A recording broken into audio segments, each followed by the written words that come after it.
Hello दोस्तों, मैं स्वागत करता हूं आपका अपने यूट्यूब चैनल अभिषेक एजुकेशन पॉइंट 2 में। और आज हम लोग पढ़ने वाले हैं दोस्तों व्यंजन।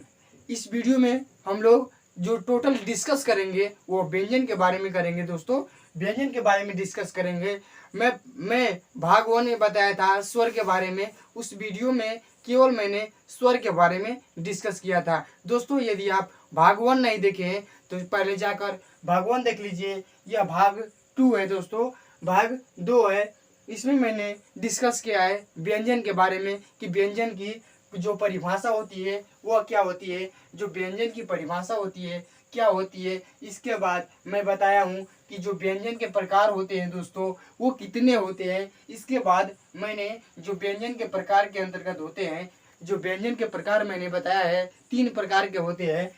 स्पर्श व्यंजन, अंतस्थ व्यंजन, ऊष्म व्यंजन एवं संयुक्त व्यंजन। इसके बाद इसकी संख्या जानेंगे, यानी जो स्पर्श व्यंजन, अंतस्थ व्यंजन, ऊष्म एवं संयुक्त व्यंजन है इनकी संख्या देखेंगे। उसके बाद इनका उच्चारण स्थान जानेंगे, यानी कि जो स्पर्श व्यंजन, अंतस्थ व्यंजन, ऊष्म व्यंजन एवं संयुक्त व्यंजन होते हैं उनकी संख्या कितनी होती है और उनका उच्चारण स्थान क्या होता है। इसके बाद हम लोग जानेंगे दोस्तों जो वर्णमाला की संख्या होती है, यानी वर्णमाला की संख्या जो होती है वर्णों के व्यवस्थित क्रम को वर्णमाला कहते हैं, या वर्णों के व्यवस्थित समूह को वर्णमाला कहते हैं।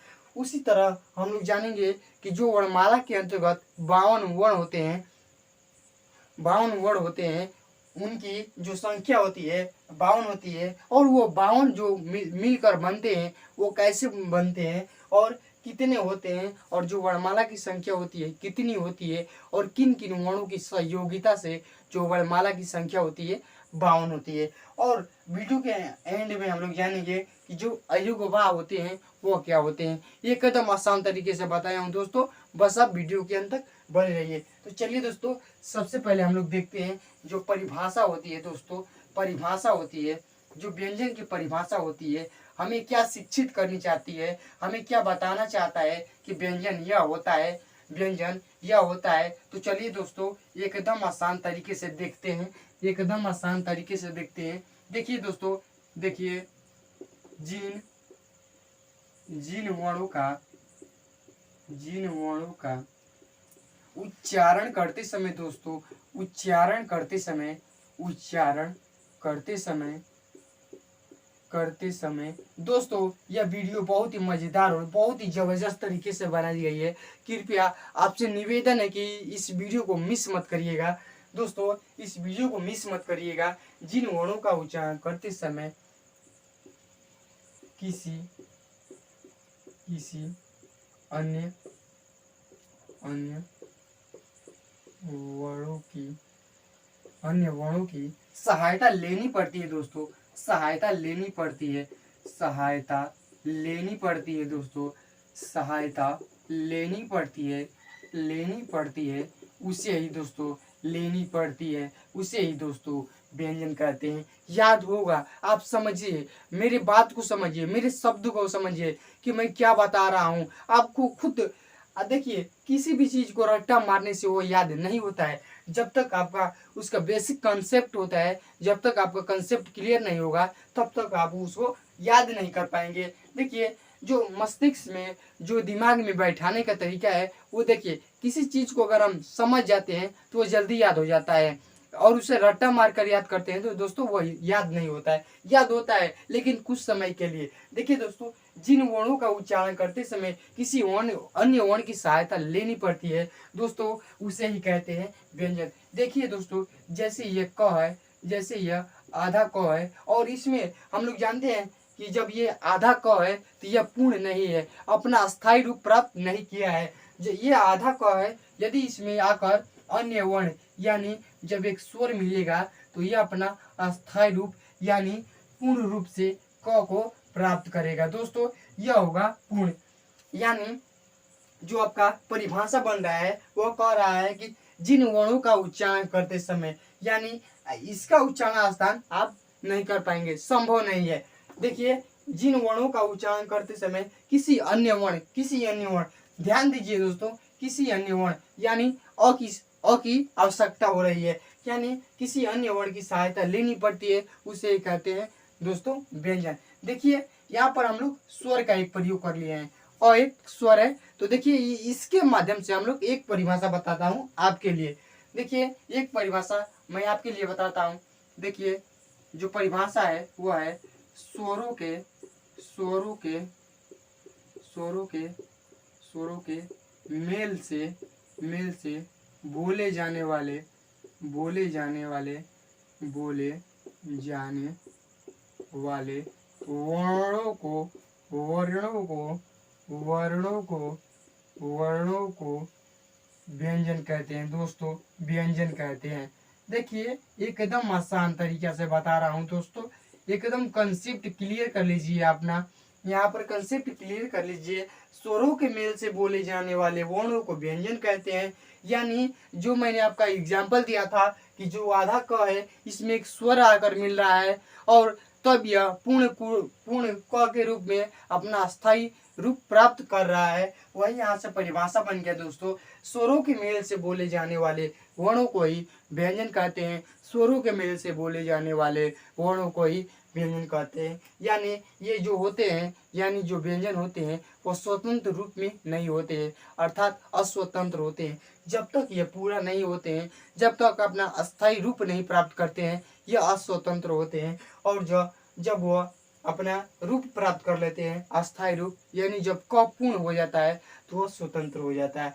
यानी जब तक इसके पास अ नहीं रहता है यह अपने आप को असहजता महसूस करता है, और जब इसके पास अ आता है तो यह अपना पूर्ण रूप प्राप्त कर लेता है। तो देखिए दोस्तों मैंने व्यंजन की परिभाषा बताया, स्क्रीनशॉट लेना चाहते हो तो ले लीजिए। एकदम आसान तरीके से जैसे इसको क्लियर किया हूँ इसी तरह सभी को एकदम आसान तरीके से क्लियर किया हूँ।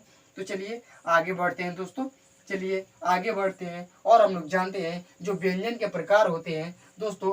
व्यंजन के प्रकार होते हैं वो कितने होते हैं। देखिए दोस्तों आपको बताया जाता है कि आप कंपटीशन लेवल की तैयारी अलग से करिए। नहीं दोस्तों, आप यही वीडियो देखिए ना, आप यही वीडियो को समझिए ना, पढ़िए ना, यही पढ़ाया जाता है। कंपटीशन में अलग से थोड़ी ना पढ़ाया जाता है।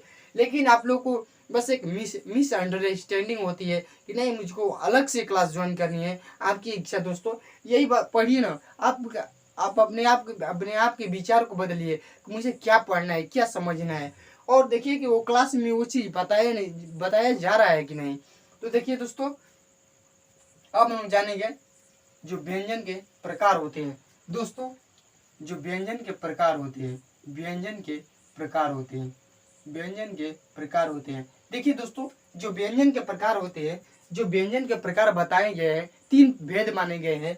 भेद कहिए या प्रकार कहिए। देखिए दोस्तों जो पहला है वह है स्पर्श व्यंजन। जो पहला है स्पर्श व्यंजन दोस्तों, स्पर्श व्यंजन, स्पर्श व्यंजन। और जो दूसरा है दोस्तों अंतस्थ व्यंजन। जो दूसरा है दोस्तों अंतस्थ व्यंजन। जो तीसरा है दोस्तों वह है ऊष्म व्यंजन दोस्तों, ऊष्म व्यंजन, ऊष्म व्यंजन दोस्तों। जो तीसरा है वो है ऊष्म व्यंजन दोस्तों। एक एक हेडिंग को सीरियल बाय सीरियल क्लियर करते हैं। देखिए दोस्तों एक एक हेडिंग को सीरियल बाय सीरियल क्लियर करते हैं। तो पहले हम लोग देख लेते हैं जो स्पर्श व्यंजन होते हैं वो क्या होते हैं। स्पर्श व्यंजन होते हैं वो क्या होते हैं, एक एक हेडिंग को बहुत अच्छे से क्लियर किया हूँ दोस्तों, बहुत अच्छे से। और मेरा सौभाग्य ये बात यह है कि आपको मैं जो बता रहा हूँ वो समझ में आ रहा है। अपनी राय को कमेंट बॉक्स में जरूर बताना कि दोस्तों ये वीडियो जो बता रहा हूँ वह कैसा है, आपको पसंद कितना आ रहा है दोस्तों। आप इससे क्या सीखे हैं दोस्तों जी, इस वीडियो का इंप्रेशन आप पर क्या हुआ है जरूर कमेंट में बताइएगा दोस्तों। देखिए स्पर्श व्यंजन होता है, जो स्पर्श व्यंजन होता है इसको देख लेते हैं दोस्तों। पहले जो स्पर्श व्यंजन होता है, देखिए स्पर्श, जब हम लोग स्पर्श शब्द का प्रयोग करते हैं, जब हम लोग स्पर्श शब्द का प्रयोग करते हैं तो स्पर्श यानी टच, किसी चीज को, किसी वस्तु को छूने का अभाव होता है। स्पर्श, वह इस वस्तु को स्पर्श कर रहा है, मुझे से कोई वस्तु का स्पर्श हो रही है, यानी छूने का भाव आता है दोस्तों। तो जो शाब्दिक अर्थ यहाँ से बनेगा, जो शाब्दिक अर्थ बनेगा दोस्तों, जो यहाँ से आपका शाब्दिक अर्थ बनेगा वो होता है दोस्तों छूना। छूना होता है दोस्तों जो शाब्दिक अर्थ होता है छूना होता है दोस्तों। यहाँ से जो स्पर्श का शाब्दिक अर्थ होता है वह छूना होता है दोस्तों। तो चलिए हम लोग परिभाषा की ओर चलते हैं दोस्तों, परिभाषा की ओर चलते हैं, देखते हैं कि जो परिभाषा है वह क्या बताता है। तो देखिए दोस्तों परिभाषा क्या बताता है, हमें परिभाषा क्या बताता है दोस्तों, जो परिभाषा है वह क्या बताता है। तो देखिए तो जिन वर्णों का उच्चारण करते समय जिन वर्णों का उच्चारण करते समय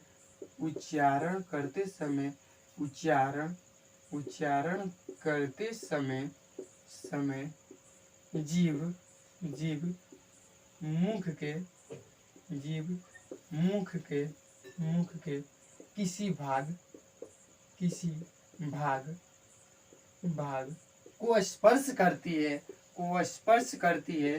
को स्पर्श करती है उसे ही कहते हैं दोस्तों स्पर्श व्यंजन। देखिए ना कितना आसान है। जिन वर्णों का उच्चारण करते समय जो आपका जीभ होगा वह किसी भाग को स्पर्श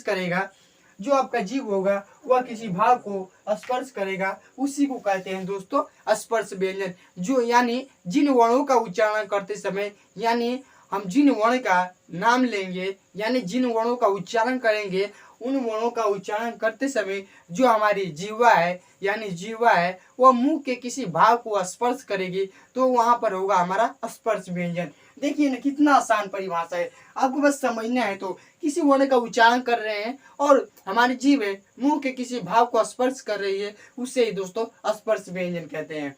देखिए यहाँ पर आप लिख सकते हैं किसी भाग, मैंने कहा किसी भाग, आपको असहजता महसूस हो रही होगी कि किसी भाग मतलब। देखिए दोस्तों यहाँ पर किसी भाग का मतलब कंठ हो जाएगा, आपका कंठ हो जाएगा, तालु हो जाएगा दोस्तों, तालु हो जाएगा, दंत हो जाएगा, ओष्ठ हो जाएगा, इत्यादि। इतना यानी जीभ मुंह के किसी भाग यानी कंठ, तालु, मूर्धा, दंत, ओष्ठ आदि को स्पर्श करती है, उसे ही कहते हैं दोस्तों स्पर्श व्यंजन। अब हम लोग चलेंगे जो स्पर्श व्यंजन की संख्या होती है उसकी तरफ। दोस्तों परिभाषा जान गए कि जो स्पर्श व्यंजन की, अब हम लोग जानेंगे कि जो स्पर्श व्यंजन की संख्या होती है वह कितनी होती है दोस्तों। देखिए उच्चारण स्थान हर एक कंपटीशन लेवल में आपको उच्चारण स्थान और संख्या से ही क्वेश्चन फंसते हैं। देखिए दोस्तों अब हम लोग चलेंगे जो स्पर्श व्यंजन की संख्या होती है वो कितनी होती है, पहले लिख ले हम लोग। देखिए दोस्तों क ख ग घ अंग, च छ ज झ य, ट ठ ड ढ अण, त थ द ध न, प फ ब भ म। अब आप लोग कहेंगे कि हमको तो आप क ख ग पढ़ा रहे हैं, यह क ख ग नहीं है दोस्तों। देखिए ये क्या बता रहा है, यानी अब हम लोग जानने वाले हैं स्पर्श व्यंजन की संख्या के बारे में दोस्तों।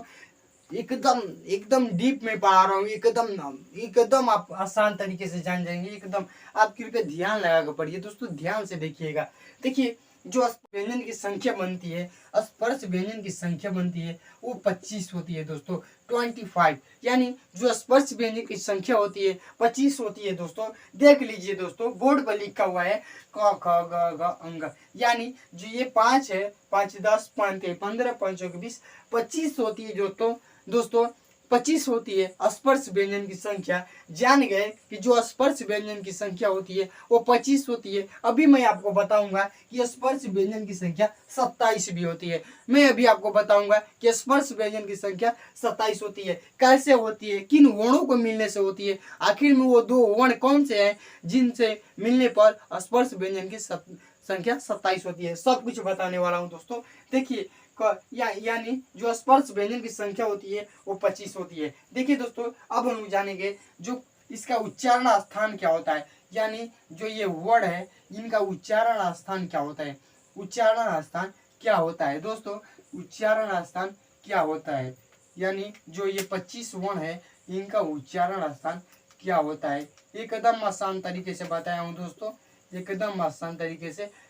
मेरा यह उम्मीद है कि आपको जो बता रहा हूँ समझ में आता होगा। देखिए दोस्तों, जो होता है मैं आपको ये देखिए और आसान बना दे रहा हूँ। देखिए दोस्तों, और देखिए दोस्तों, अब हम जानेंगे कि जो इनकी उच्चारण स्थान होता है क्या होता है। संख्या जानेंगे दोस्तों, 25 होती है। और जानेंगे कि उच्चारण स्थान देखिए, क वर्ग, इस देखिए क वर्ग, कंठ, तालु, तालु, मूर्धा, कितना आसान है दोस्तों।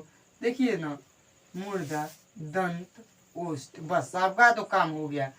आपका तो अब काम हो गया दोस्तों, आपका तो अब काम हो गया। स्क्रीनशॉट ले लीजिए। देखिए, कंठ, तालु, मूर्धा, दंतोष्ठ। एक बात और नोट कर लीजिए, एक बात और नोट कर लीजिए, एक बात और नोट कर लीजिए। जो होता है इसको बोलते हैं क वर्ग, इसको बोलते हैं क वर्ग, इसको बोलते हैं च वर्ग, च वर्ग। मैं अभी बता रहा हूँ कि कैसे वर्ग लिखते हैं।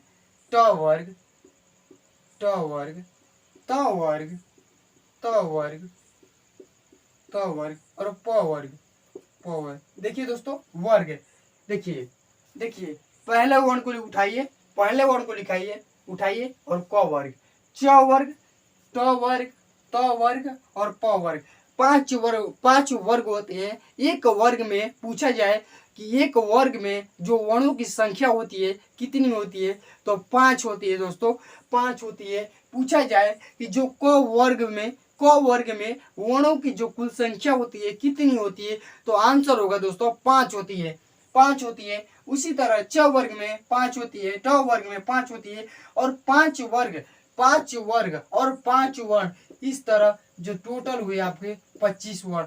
5 वर्ग हुए और 5 के अंतर्गत एक वर्ग के अंतर्गत 5 वर्ण है। तो इसी तरह 5 वर्ग और एक वर्ग के अंतर्गत 5 वर्ण, तो ऐसे हुए 25, ऐसे हुए 25 दोस्तों। देखिए, जान गए आप लोग।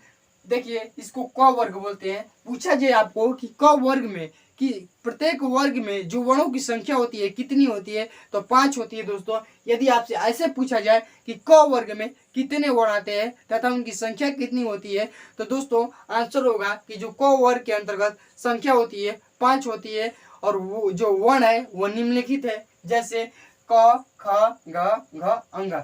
ऐसे लिखिएगा दोस्तों, स्क्रीनशॉट ले लीजिए, स्क्रीनशॉट ले लीजिए।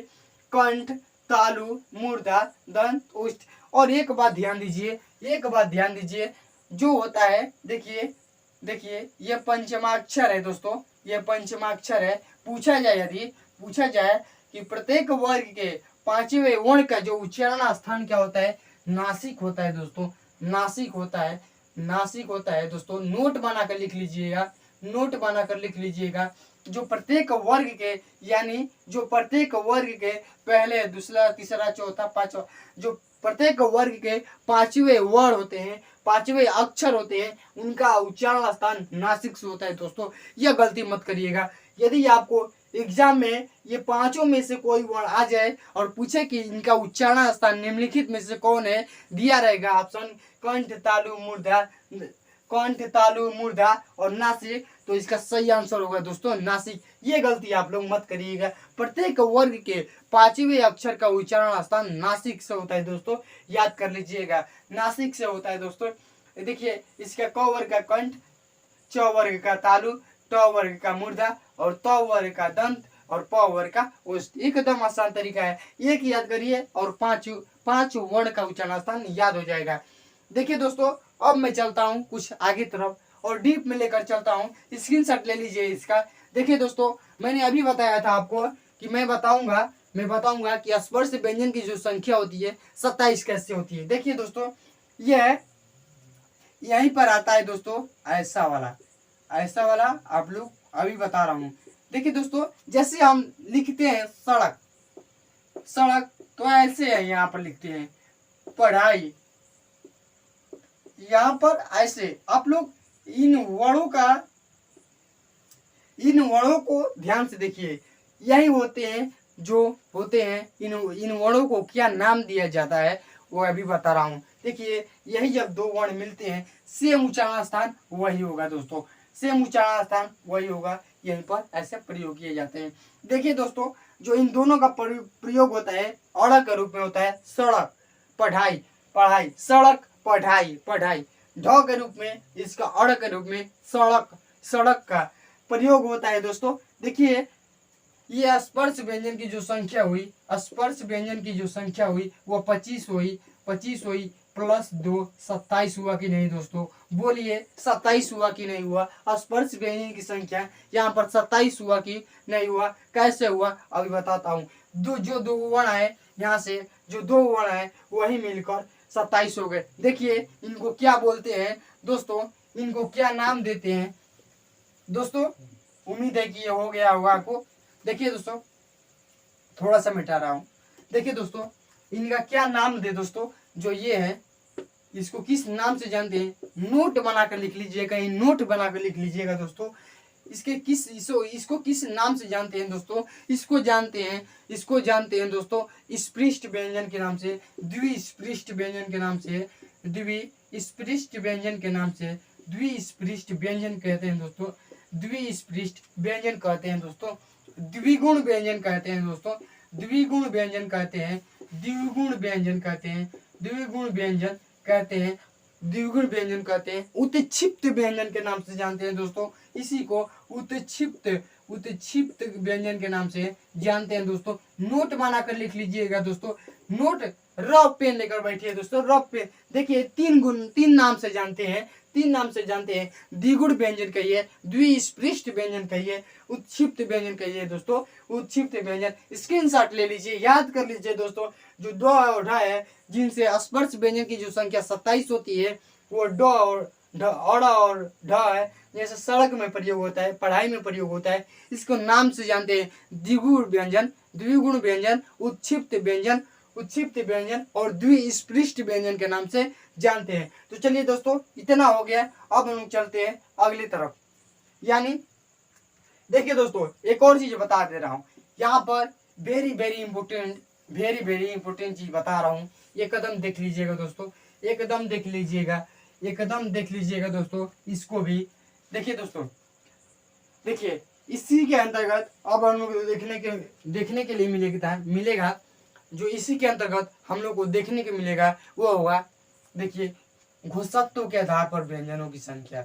देखिए घोषत्व देखिए दोस्तों, जो घोषत्व के आधार पर व्यंजन होते हैं वो कितने होते हैं और कौन कौन होते हैं दोस्तों, एकदम डीप में पढ़ा रहा हूँ आपको, डीप में पढ़ा रहा हूँ, एकदम याद कर लीजिएगा दोस्तों। देखिए जो घोषत्व के आधार पर होते हैं, दोस्तों वो दो प्रकार के होते हैं, अघोष और सघोष, अघोष और सघोष दोस्तों। इसी पर आपको मैं बता दूंगा कि कौन कौन होते हैं। देखिए दोस्तों अघोष और सघोष, देखिए कौन कौन, देखिए ऐसे याद करिए 12 345 बार, बस आपका काम खत्म, इतना ही बस याद करना है। यानी जो पहला और दूसरा वर्ण है दोस्तों उसको अघोष के नाम से जानते हैं, और जो तीसरा चौथा पांचवा वर्ण है उसको सघोष के नाम से जानते हैं दोस्तों, सघोष के नाम से। देखिए ना कितना आसान बना दिया आपको, पढ़ने के लिए कितना आसान बना दिया आपको। देखिए ना पहला और दूसरा का जो वर्ण है उसको अघोष के नाम से जानते हैं, और जो तीसरा चौथा पांचवा है उसको सघोष के नाम से जानते हैं दोस्तों, सघोष के नाम से जानते हैं। अब जानते हैं कि जो प्राणत्व के आधार पर होता है व्यंजन की संख्या वो कौन कौन होते हैं। तो चलिए दोस्तों स्क्रीनशॉट ले लीजिए। जो घोषत्व के आधार पर व्यंजन के प्रकार होते हैं, दो प्रकार के होते हैं, अघोष और सघोष।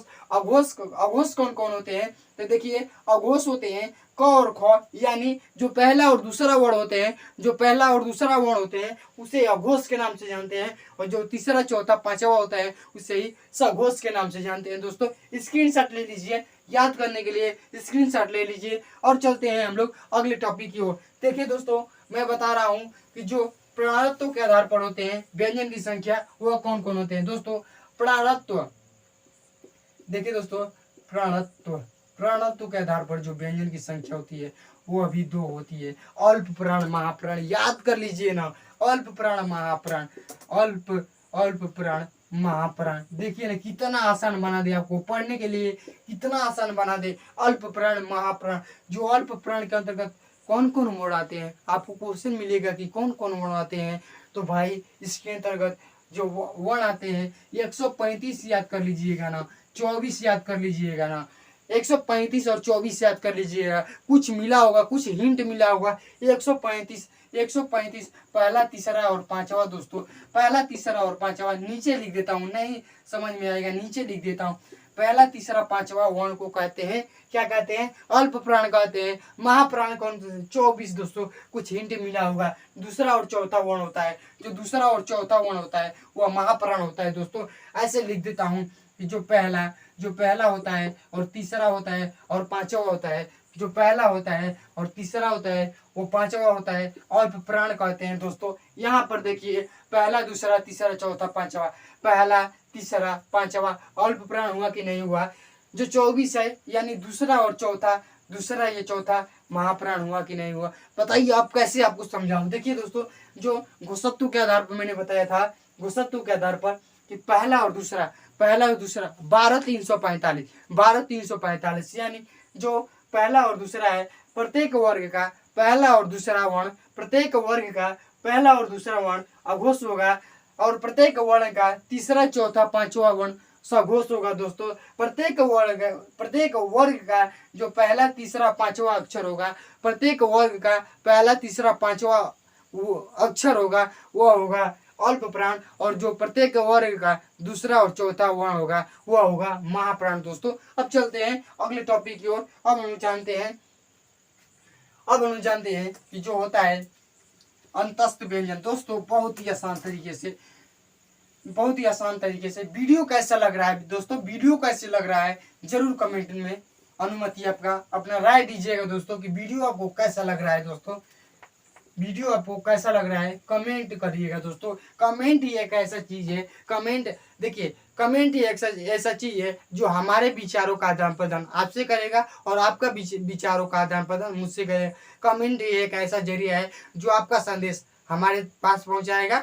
तो दोस्तों कमेंट करना मत भूलिएगा। देखिए दोस्तों, अब हम लोग चलते हैं अंतस्थ व्यंजन की तरफ। अंतस्थ व्यंजन की तरफ दोस्तों, अंतस्थ व्यंजन की तरफ बहुत ही हर एक टॉपिक को मैंने बोला है कि हर एक टॉपिक को आसान बना देंगे। अब आपको अगर लगता है अभी भी विचार में अभी भी आपका निगेटिव विचार है कि अलग से कम, नहीं दोस्तों, कुछ नहीं करना है। यहाँ पर बस बने रहिए वीडियो के अंत तक, जरूर का मेरा वादा है कि आप कुछ ना कुछ जरूर लेकर जाएंगे। देखिए दोस्तों, अब हम चलते हैं अंतस्थ व्यंजन की ओर और देखते हैं कि अंतस्थ व्यंजन क्या होता है। दोस्तों देखिए, जिन वर्णों का उच्चारण करते समय जिन वर्णों का उच्चारण करते समय आपको मैं बार बार कहता हूँ कि इतना रट लीजिए, करते समय जीभ फिन आ गया दोस्तों, फिन आ गया। जीभ मुख के किसी भाग का बहुत हल्का स्पर्श करता है दोस्तों। यही आपको पकड़ने वाला पॉइंट है। बहुत हल्का स्पर्श करता है उसी को तो दोस्तों कहते हैं अंतस्थ व्यंजन। जिन वर्णों का उच्चारण करते समय जो जीभ होता है वो जीभ होता है मुंह के किसी भाग यानी कंठ तालु मूर्धा दंत ओष्ठ का हल्का सा स्पर्श करता है दोस्तों। उसी को कहते हैं अंतस्थ व्यंजन दोस्तों। उसी को कहते हैं अंतस्थ व्यंजन। यानी आप जिन वर्णों का उच्चारण करेंगे और जीभ मुंह के किसी भाग कंठ तालु मूर्धा का बहुत हल्का स्पर्श करेंगे, उसी को कहते हैं दोस्तों अंतस्थ व्यंजन। बहुत सा हल्का स्पर्श करेंगे, उसी को कहते हैं दोस्तों अंतस्थ व्यंजन। जिन वर्णों का उच्चारण करते समय जीभ मुंह के किसी भाग मैंने आपको बताया था कि किसी भाग आ जाए तो आपको दिमाग में सेट होना चाहिए कि कंठ तालु मूर्धा दंत ओष्ठ कर रहा है। किसी भाग यानी कंठ तालु मूर्धा दंत ओष्ठ का बहुत हल्का स्पर्श करती है, उसी को दोस्तों कहते हैं अंतस्थ व्यंजन। देखिए इन दोनों में जो अंतर है कॉमन सेंस, यानी जो स्पर्श व्यंजन बता रहा था कि किसी भाग को स्पर्श करती है, किसी भाग को हल्का स्पर्श करती है। स्पर्श करे तो स्पर्श व्यंजन, बहुत हल्का स्पर्श करे तो अंतस्थ व्यंजन। बस इतना याद करना है तो आपको। स्पर्श करे तो स्पर्श व्यंजन, बहुत हल्का स्पर्श कर दे तो अंतस्थ व्यंजन। देखिए दोस्तों, अब लोग चलते हैं इसकी संख्या की ओर। यानी जो इसकी संख्या होती है कितनी होती है, तो जो इसकी संख्या होती है 4 होती है दोस्तों। याद कर लीजिए, रफ पर नोट कर लीजिएगा दोस्तों कि जो स्पर्श व्यंजन की संख्या होती है, जो सॉरी दोस्तों, जो अंतस्थ व्यंजन की संख्या होती है, संख्या की अगर बात की जाए, संख्या की बात की जाए तो 4 होती है दोस्तों, 4 होती है। एकदम कंसेप्ट क्लियर कर दूंगा दोस्तों, यहाँ से एकदम आपको आपका कंसेप्ट क्लियर कर दूंगा दोस्तों। स्क्रीनशॉट ले लीजिए, स्क्रीनशॉट ले लीजिए। देखिए दोस्तों, एकदम कंसेप्ट क्लियर करने वाला हूँ, एकदम कंसेप्ट क्लियर करने वाला हूँ। जो अंतस्थ व्यंजन की संख्या है, जो अंतस्थ व्यंजन की, जो अंतस्थ व्यंजन की संख्या है, संख्या है 4 होती है दोस्तों। जो अंतस्थ व्यंजन की संख्या होती है 4 होती है। कौन कौन होती है, कौन कौन होती है, उनका उच्चारण स्थान कौन, उनका नाम क्या है, एकदम आसान तरीके से आपको बता दूंगा। य र ल व। देखिए दोस्तों, यही तो है य र ल व, 4 होती है। अंतस्थ व्यंजन की संख्या 4 होती है। अभी क ख ग हम लोग पढ़ रहे हैं दोस्तों, देख लीजिए इतना सारा है क ख ग। देखिए दोस्तों, जो अंतस्थ व्यंजन की संख्या होती है 4 होती है, य र ल व, इतनी होती है दोस्तों अंतस्थ व्यंजन की संख्या। जान ले दोस्तों, अब जान ले कि उच्चारण स्थान कौन होता है। यदि जान ले उच्चारण स्थान की बात की जाए तो तालु और तालव्य होता है दोस्तों। तालु तालव्य होता है, तालु तालव्य होता है दोस्तों, तालु तालव्य होता है। दंत मूल होता है दोस्तों, इसका दंत मूल होता है, इसका भी दंत मूल होता है दोस्तों, इसका भी दंत मूल होता है, इसका भी दंत मूल होता है। यानी मसूड़ा कह सकते हैं आप, मसूड़ा कह सकते हैं। दंतोष्ठ होता है, दंतोष्ठ होता है, दंतोष्ठ होता है। यानी इसको अगर संधि विच्छेद करेंगे, इसका संधि विच्छेद करेंगे तो आएगा दंत प्लस ओष्ठ, दंत प्लस ओष्ठ आएगा दोस्तों, ओष्ठ आएगा। तो इसका जो वाकई में होता है उच्चारण स्थान ऊपरी दंत प्लस ओष्ठ से होता है। ये कदम याद कर लीजिएगा, ऊपरी दंत प्लस ओष्ठ से होता है। यानी य का उच्चारण स्थान तालु तालव्य से होता है, र का उच्चारण स्थान दंत मूल से होता है, ल का उच्चारण स्थान दंत मूल यानी मसूड़ा से होता है, और व का उच्चारण स्थान होता है दंतोष्ठ यानी ऊपरी दंत प्लस ओष्ठ से होता है। यानी ऊपरी दंत प्लस ओष्ठ से होता है। अंतस्थ व्यंजन की जो संख्या जाने दोस्तों, अंतस्थ व्यंजन की संख्या 4 होती है, य र ल व। इसके उच्चारण स्थान की बात करें तो य का उच्चारण स्थान तालु तलव्य से, य र का उच्चारण स्थान दंत मूल से, ल का उच्चारण स्थान दंत मूल यानी मसूड़े से, और जो व का उच्चारण स्थान दंतोष्ठ यानी ऊपरी दंत प्लस ओष्ठ से है दोस्तों, ऊपरी दंत प्लस ओष्ठ से। स्क्रीनशॉट ले लीजिए, आपको याद करने में समझने में आसानी रहेगी दोस्तों।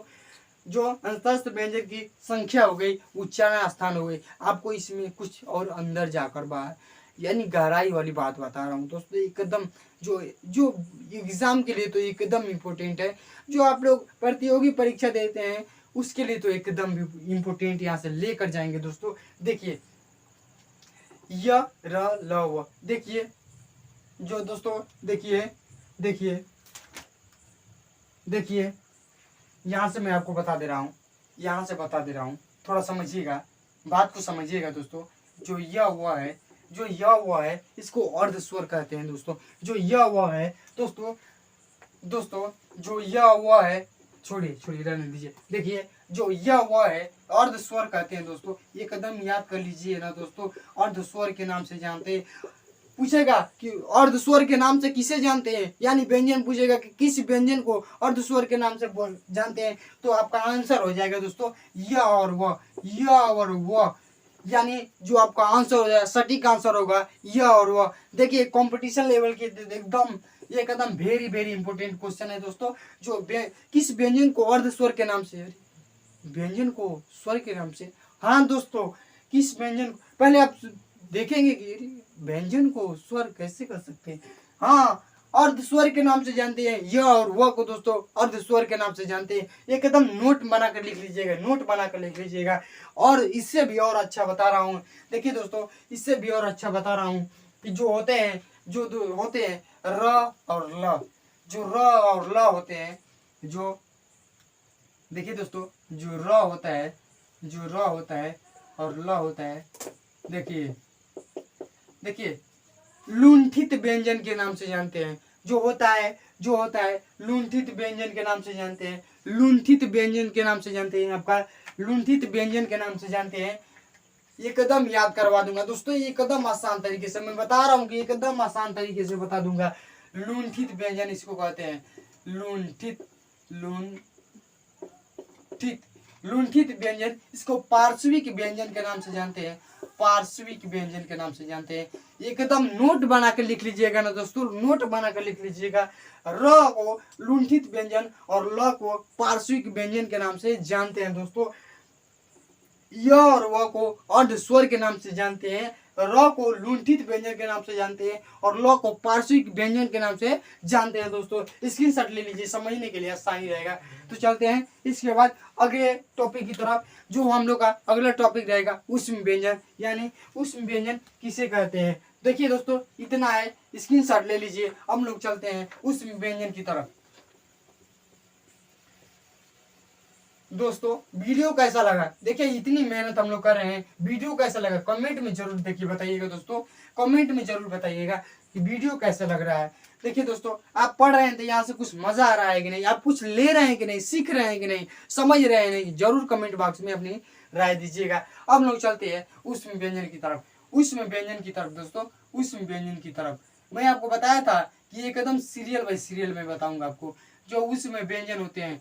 देखिए दोस्तों अब लोग चलते हैं उष्म व्यंजन की तरफ। देखिए जिन वर्णों का उच्चारण करते समय, यह आपका पीछा छोड़ने वाला नहीं है। जिन वर्णों का उच्चारण करते समय, जिन वर्णों का उच्चारण करते समय, जिन वर्णों का उच्चारण करते समय समय समय वाय वाय मुख से रगड़ खाते हुए बदल गया दोस्तों, उष्मा आएगी, परिभाषा ही बदल गया। जिन वर्णों का उच्चारण करते समय वाय मुख से रगड़ खाते हुए बाहर आती है या बाहर निकलती है। और अच्छा कर लीजिएगा ना, बाहर निकलती है और जिससे उष्मा पैदा होती है, उष्मा या गर्मी पैदा होती है, जिससे उष्मा या गर्मी पैदा होती है, उसी को कहते हैं दोस्तों, उसी को कहते हैं उष्म व्यंजन। दोस्तों इतना आसान है, जिन वर्णों का उच्चारण स्थान करेंगे,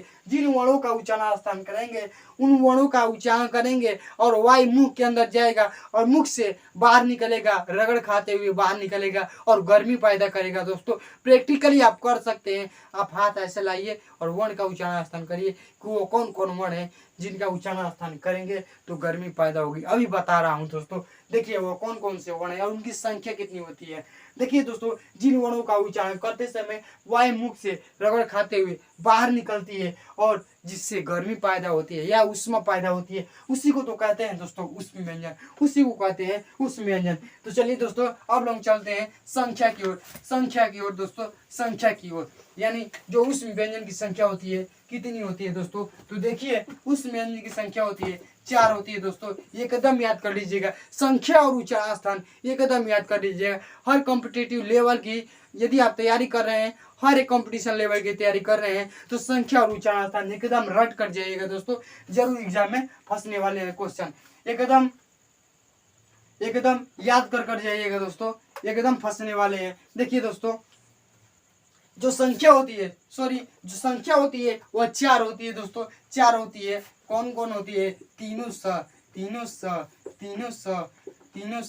और हाँ सॉरी दोस्तों, देखिए ये ऊपर नीचे लिखा है, तीनों स और हाँ आप कहेंगे तीनों स, तालव्य स, मूर्धन्य स, दंत स और हाँ तीनों स और हाँ, यानी जो उष्म व्यंजन की संख्या बनेगी दोस्तों, जो आपकी उष्म व्यंजन की संख्या बनेगी कितनी होगी दोस्तों? 4 होगी दोस्तों। कौन? तीनों स और हाँ, 2 शब्द में याद करिए, तीनों स और हाँ। देखिए तालव्य स, मूर्धन्य स, दंत स और कर्ण, हाँ। देखिए दोस्तों इनकी जो संख्या हो गई 4 हो गई दोस्तों, जो इनकी संख्या हो गई 4 हो गई दोस्तों, इनकी जो संख्या हो गई 4 हो गई दोस्तों। अब लोग जानेंगे उच्चारण स्थान क्या होता है दोस्तों। इनसे ही आप इसको पढ़िए ना, अभी आपको उच्चारण स्थान मिलेगा, इसको पढ़िए ना, तालव्य स, मूर्धन्य स, दंत स, हाँ आपको कुछ हिंट मिल रहा होगा, तालव्य स, मूर्धन्य स, दंत स, हाँ, आपको कुछ हिंट मिला कि नहीं दोस्तों? कमेंट करिए, हिंट मिला कि नहीं मिला? मिला जी, अवश्य मिला है। देखिए, तालु से होता है तालव्य स तालु, मूर्धन्य स मूर्धा, मूर्धन्य स मूर्धा, दंत स दंत, और हाँ का जानते हैं कंठ से दोस्तों। कंठ कहीं ना मिला कि नहीं मिला? हिंट मिला कि नहीं मिला? देखिए आनंद आ रहा है, पढ़िए ना, आनंद आ रहा है। देखिए तालव्य स तालु, मूर्धन्य स मूर्धा, दंत स दंत, और हाँ का कंठ से दोस्तों। हाँ देखिए, अब प्रैक्टिकली मैंने कहा था ना, प्रैक्टिकली करिए, उसमें आएगा कि नहीं? तालव्य स, मूर्धन्य स, हाँ हाँ स। आप प्रैक्टिकली करके देखिए, बैठे हैं तो अभी करके देखिए उसमें आ रही है कि नहीं, उसमें आ रही है कि नहीं? कमेंट करिए कि उसमें आ रही है कि नहीं। देखिए दोस्तों, उस व्यंजन की परिभाषा जाने कि जिन वर्णों का उच्चारण स्थान करते समय वाय वाय मुख से रगड़ खाते हुए बाहर निकलती है और उसमें पैदा होती है, उसी को कहते हैं उस व्यंजन। उस व्यंजन की जो संख्या होती है 4 होती है। कौन कौन होती है? तीनों स और अ। इनकी संख्या, जो इसका उच्चारण स्थान होता है, तालव्य स का तालु, मूर्धन्य स का मूर्धा, दंत स का दंत, और ह का कंठ। कितना आसान बनाऊं दोस्तों? अब कितना आसान बनाऊं आपको? तो चलिए दोस्तों, इतना जान के अब लोगों का टॉपिक है, जो हम लोग का टॉपिक है वर्णमाला, यानी जो वर्णमाला। सॉरी दोस्तों, एक मिनट, आपको मैं बताया था कि संयुक्त व्यंजन के बारे में भी चर्चा करूंगा, तो जान लेते हैं संयुक्त व्यंजन। जो संयुक्त व्यंजन होते हैं वह कौन कौन होते हैं दोस्तों? संयुक्त व्यंजन होते हैं वह कौन कौन होते हैं? तो चलिए दोस्तों, अब लोग चलते हैं संयुक्त व्यंजन की ओर। संयुक्त व्यंजन की ओर चलते हैं दोस्तों। अब लोग जानते हैं संयुक्त व्यंजन कौन कौन होते हैं दोस्तों। चलिए दोस्तों, अब लोग जानते हैं जो संयुक्त व्यंजन होते हैं कौन कौन होते हैं दोस्तों। अब बारी है हम लोग का संयुक्त व्यंजन का दोस्तों। अब हम लोग का बारी है संयुक्त व्यंजन जानने का दोस्तों। संयुक्त व्यंजन यानी जो वेरी वेरी इंपॉर्टेंट चीज है, संयुक्त व्यंजन। यहाँ से आपका पूछा जाता है कि जो संयुक्त व्यंजन होते हैं वो कौन कौन होते हैं तथा उनका उच्चारण स्थान कौन कौन होता है दोस्तों। तो देखिए, जो संयुक्त व्यंजन का परिभाषा बनेगा, संयुक्त व्यंजन का परिभाषा बनेगा, देखिए दोस्तों, जो संयुक्त व्यंजन का परिभाषा बनेगा, देखिए, जिन दो या दो से अधिक, जिन दो या दो से अधिक, जिन दो या दो से अधिक वर्णों के बीच, वर्णों के बीच स्वर ध्वनियां नहीं होती है। स्वर ध्वनियां याद कर लीजिएगा दोस्तों, याद कर लीजिएगा, नहीं होती है, होती है। और उसे हम जोड़ कर लिख देते हैं दोस्तों, हम उसे जोड़ कर लिख देते हैं, और उसे हम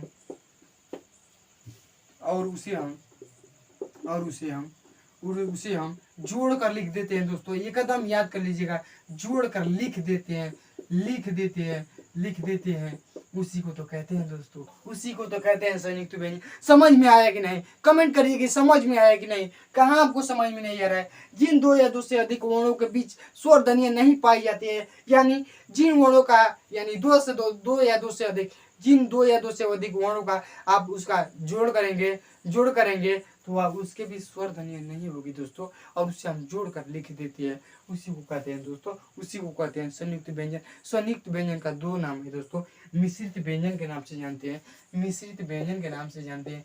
बोलिए कि जानते हैं कि नहीं जानते हैं? दोनों का अर्थ एक मिल रहा है कि नहीं? संयुक्त या मिश्रित, संयुक्त या मिश्रित। संयुक्त का मतलब होता है मिलना, और मिश्रित का मतलब होता है मिलना। बोलिए समझ में आ रहा है कि नहीं? कमेंट करिए कि समझ में आ रहा है कि नहीं।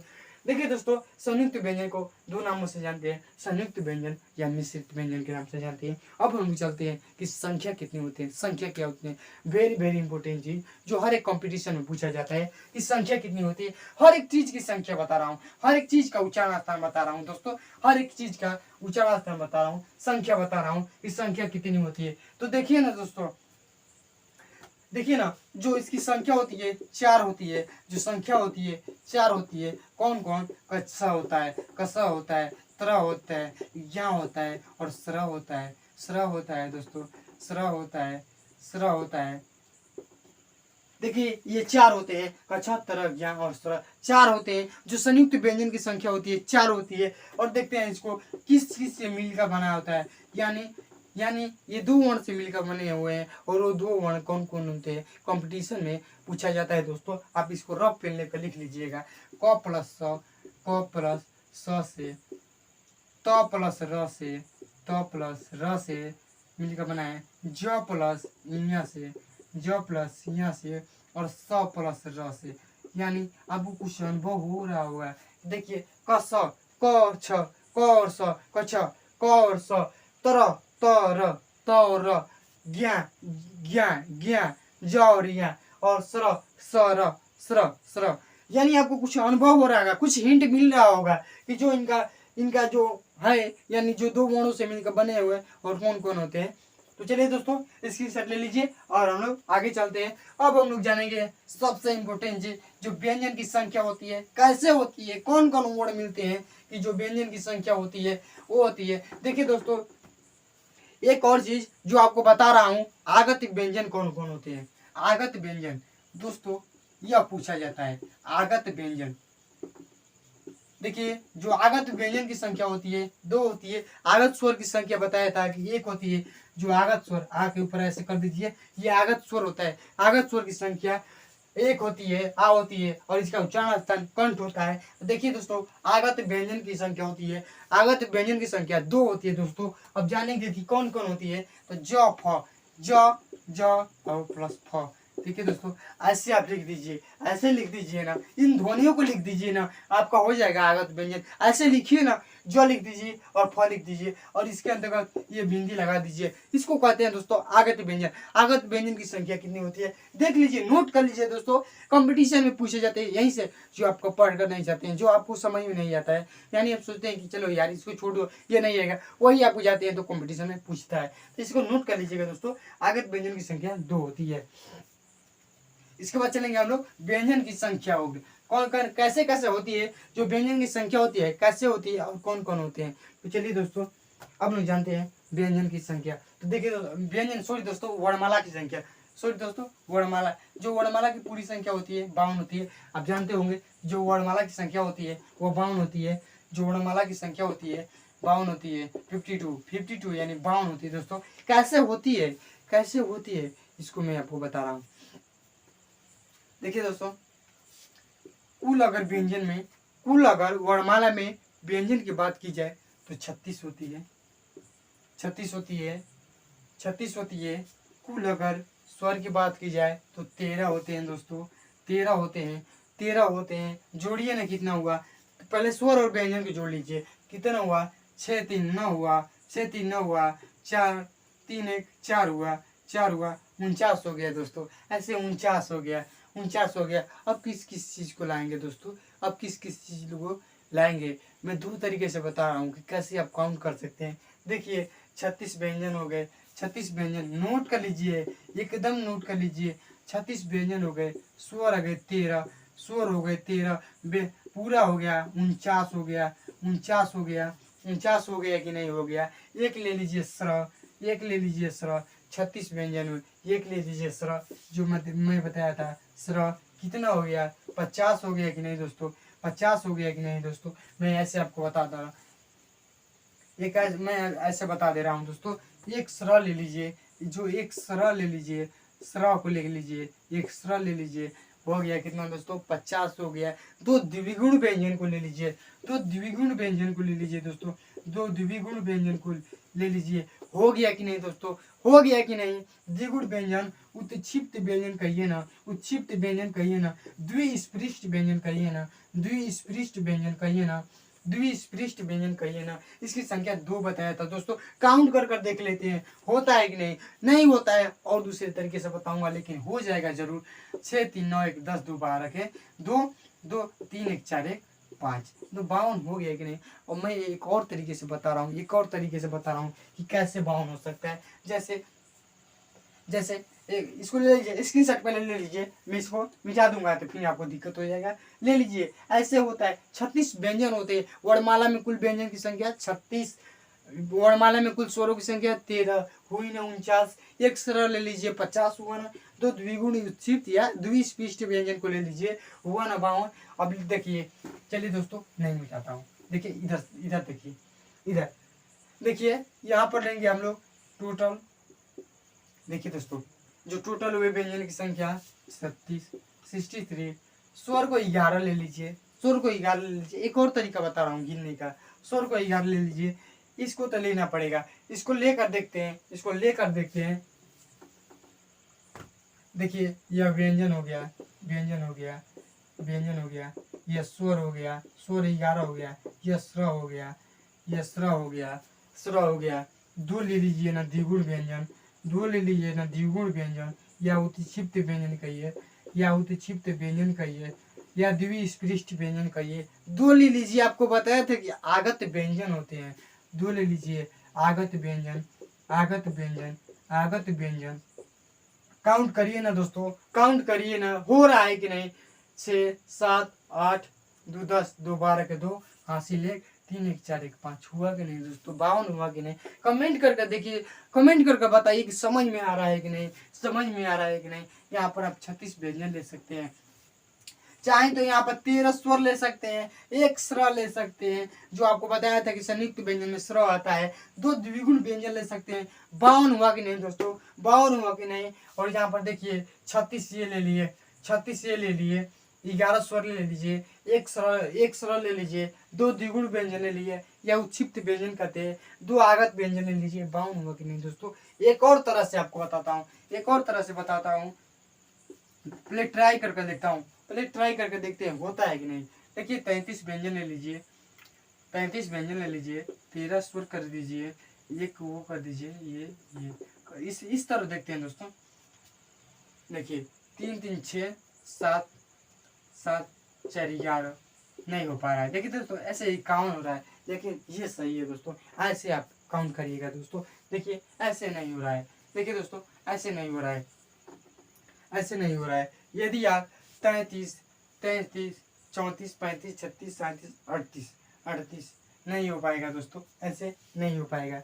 देखिए ऐसे आप याद कर लीजिए, ऐसे आप याद कर लीजिए। इसको स्क्रीन शॉट ले लीजिए दोस्तों।